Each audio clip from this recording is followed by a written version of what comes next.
Hei, og hjertelig velkommen til sjøs med Lili. Og HC. Vi befinner oss midt ute i Oslofjorden. Vi skal forklare mer senere. Først må vi bare si tusen takk for at du følger oss videre. Vi avsluttet jo sommerferien 2025 i forrige episode. Da kom vi hjem. Det var en litt rufsete tur til tider det også, over Humperna og Gulahumpen, men ikke noe å snakke om. Veldig, veldig hyggelig var det i grunnen. Og siden det så har vi gjort litt av hvert som du skal få bli med på senere i denne episoden. Men må begynne med å si hjertelig velkommen til alle nye følgere, venner som har kommet til i løpet av sommerferien. Det har vært en episoderunde på 12 stykk, tror jeg, hvor vi altså har gått langs hele svenskekysten. Og hvis du har lyst til å se det fra start, kanskje du bare fikk med deg den forrige episoden, vit at det er 12 episoder. Vi begynte den 10. juli, tror jeg det var, i Fredrikstad, Kjøkøy, og dro til Marstrand, og så fortsatte vi helt ned til vi var i Torekov, nede på den sydsvenske vestkysten, og vi dro til Anholt, og vi dro til Skagen, og vi avsluttet på den nordlige svenske vestkysten, også kjent som Vestkysten. Og hvordan har sommeren vært, Lili? Sommeren har vært så fin. Vi har hatt nydelig vær. Vi har hatt ny båt. Vi har hatt bare glede, synes jeg. Mange nye steder. Var det noe høydepunkt som du ser tilbake på med størst glede? Alle de nye stedene, det at det var blikkstille en periode, og at det kom en storm. Mange lurer jo nå på, blir det til sjøs videre? Hva er dette for slags kanal egentlig? Er det bare sommerferiene som skal vises? Nei, det er ikke det, men nå har vi skilt ut dem. Så sommerferien 2024 har sin egen spilleliste på kanalen Til sjøs med Lili og HC, og sommerferien 2025 har sin egen spilleliste. Alt som skjedde fra jul fram til sommeren, og som skjer nå og utover høsten, vil du også finne hvis du går inn på kanalen Til sjøs med Lili og HC. Og det er altså adressen youtube.com/krøllalfa til sjos med Lili og HC. Veldig hyggelig at du er her.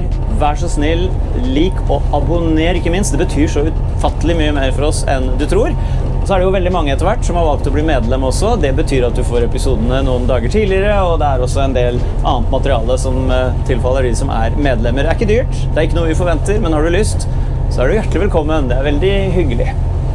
Men nå som ferien er over, hva skal du gjøre? Skal du fortsatt ha båten ute, eller skal den opp på land? Kanskje du har lyst til å dele litt med oss? Det hadde vært veldig hyggelig. Vi har ikke tenkt å ta opp TN, sånn umiddelbart i hvert fall. Er det noe du har lyst til å gjøre nå i høst, Hans Christian? Jeg har veldig lyst til å prøve å finne en båtmesse å dra på og oppleve nye båter. Jeg har veldig lyst til å oppleve litt hummerfiske. Jeg har lyst til å begynne jobbingen med TN. Det er jo diverse ting som skal gjøres her, litt oppgraderinger og så videre. Det er også noen småjusteringer og reparasjoner som skal gjøres. Vi må også forberede oss litt på vinteren, finne ut av hvilken varmekilde vi skal ha i båten, og legge litt planer for turer. Og der er vi jo fremme ved forklaringen på hva vi driver med akkurat nå. For vi er altså midt i Oslofjorden på vei hjem fra høstferie. Og det er der vi kommer til å starte. Grunnen til at vi drar hjem i dag er fordi det kommer en høststorm, den første som blir omtalt som høststorm. Det skal blåse skikkelig fra i morgen og gjennom helgen. I dag er det torsdag 2. oktober. Men vi skrur tiden tilbake til fredag som var. Hjertelig velkommen til sjøs. Bli med på høstferie.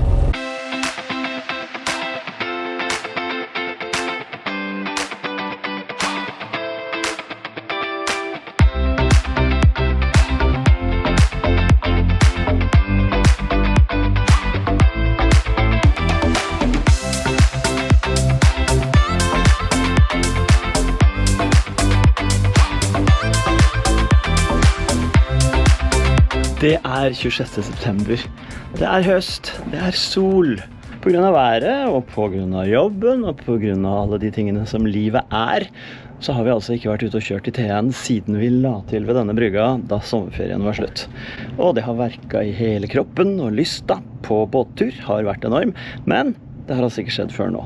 Jeg skal ta den vanlige sjekken rundt omkring og bare se at ting er i orden før Lili kommer, og så skal vi starte opp og så skal vi dra. Og hva er det jeg sjekker da? Ja, jeg har sjekket at varmeapparatet fungerer, for det kommer vi til å få bruk for. Det er jo ikke sommervarme lenger. Så må jeg sjekke at alt ser bra ut i motorrommet. Jeg har vært nede og sjekket altså peilet oljer og sånne ting. Nå har det vært noe enormt med regnvær, og vi har jo funnet ut av hva det var som gjorde at vi fikk vann både i motorrommet og i batterirommet. Det var jo dreneringen. Ser det står vann i denne renna her. Dreneringen ut av båten bak var tett, så vannet ble bare stående der og rant over kanten. Men nå er jeg spent på å se om det er noe i bunnen nå. Og det er det ikke. Knusktørt overalt. Lykkelig. Det er det jeg er av det. Så da friskmelder vi vann i kjøl. Så må vi bare åpne motorrommet også og se at det også ser bra ut. Hvis du lurer på hva den lyden er, så skal jeg fortelle deg det. Det er dieselpumpa til dieselvarmeren. Det sitter 2 varmere i denne båten. En langs styrbordsside og en langs babordsside. Og så er det den bittelille pumpa som pumper, og det er et sånt rør som det går nesten ikke mer enn en knappnål gjennom røret. Så hvert tikk er bare en sånn liten dråpe med diesel. Her kan vi konkludere med at alt er tørt og fint. Det er jeg veldig fornøyd med. Da er vi klar for å starte opp. Du har muligens fått med deg i nyhetsbildet at Sarpsborg kommune jo har fått dispensasjon til å slippe urenset kloakk fra hele byen sin. Og det er mange 10 000 av mennesker rett ut i Glomma. Det er mye som kunne sies om det. Jeg har stor forståelse for at de som bor i nærheten av der det slippes ut, synes det er veldig ekkelt. Synes det er ekkelt jeg også, men kan rapportere herifra at vi ikke kan se noe. Og heller ikke lukte noe. Da har vi kommet til et veldig hyggelig punkt. Vi skal nemlig starte, for nå skal vi straks reise. Jeg håper Lili kommer snart. Ok, matvarene er ombord. Det er tid for å starte.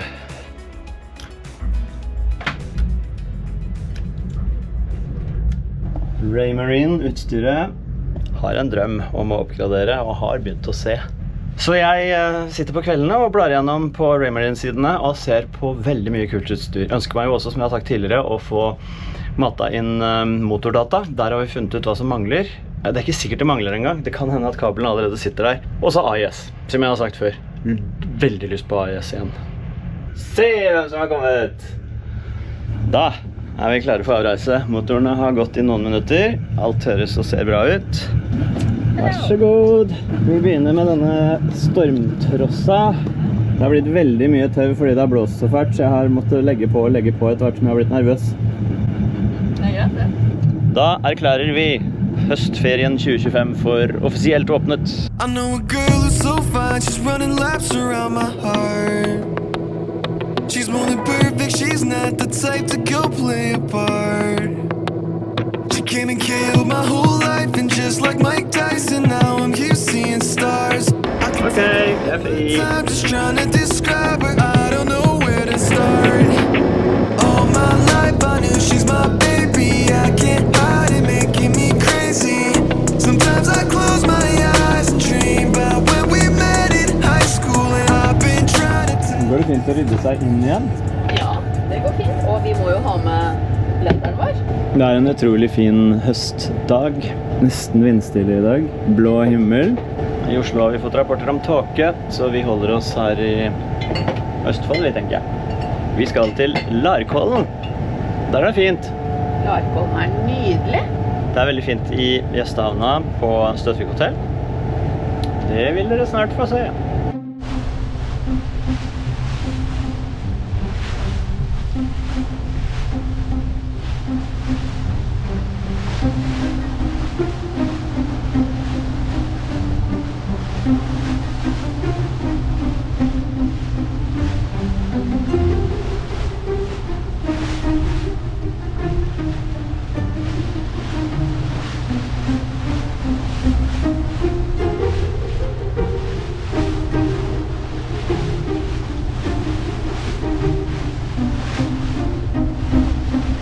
Vi er jo på vei mot Larkollen, og hva passerer vi da? Engelsviken, hurra, fiskebutikken Skogen. Da skal vi innom der, så skal vi kjøpe noe deilig som vi kan ha til lunsj. Der var det en til som var veldig glad. Hva har du lyst på da? Reker, 2 kreps, og det var det. Og det var det. Og det var det. Nå må jeg gjøre meg klar, fordi nå skal jeg egentlig bare hoppe av båten. For vi gidder ikke å legge til her når vi bare skal inn og handle litt.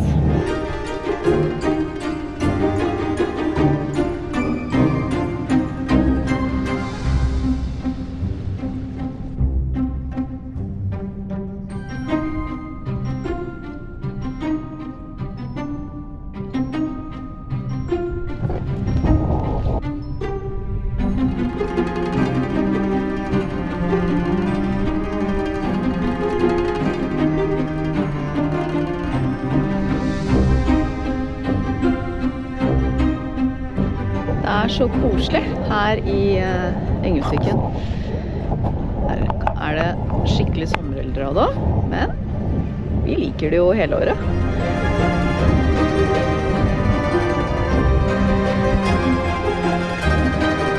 Jeg tror planen er at Hans Christian kjører meg bort til brygga hvor det er drivstoff, og så hopper jeg av. Og så ligger jo fiskebutikken rett ved siden av.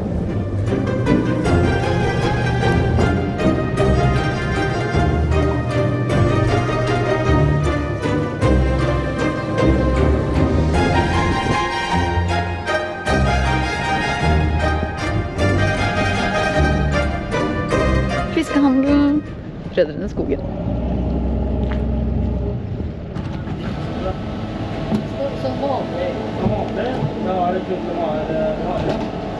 Altså her er det så mye digg. Hva skal man velge? Her er det sushi.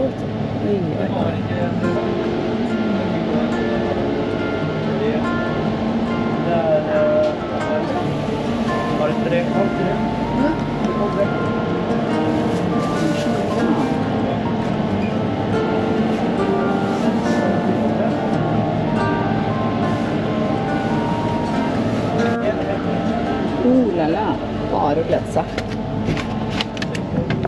Og nå skal vi snart kose oss med skalldyr.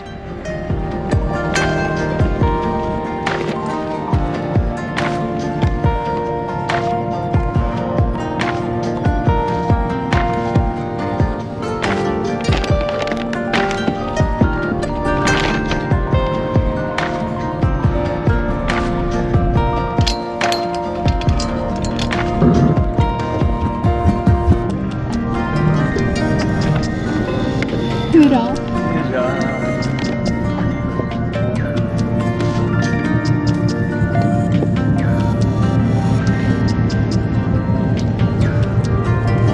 Har du god stemning der inne? Veldig.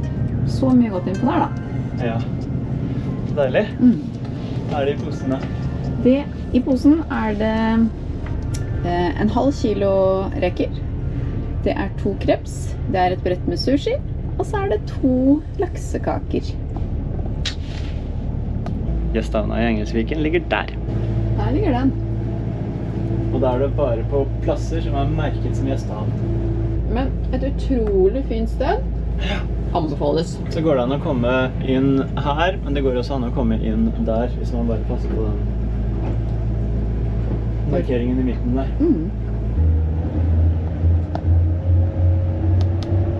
Det som er digg med å ha gass ombord, er at man kan jo forberede maten før man kommer frem. Så nå har jeg tenkt å koke inn noen egg mens vi kjører. Da har vi satt på gassen der. Så skal det få lov til å koke opp. Så skal jeg finne litt egg. Så jeg skjærer litt sitroner. Ja.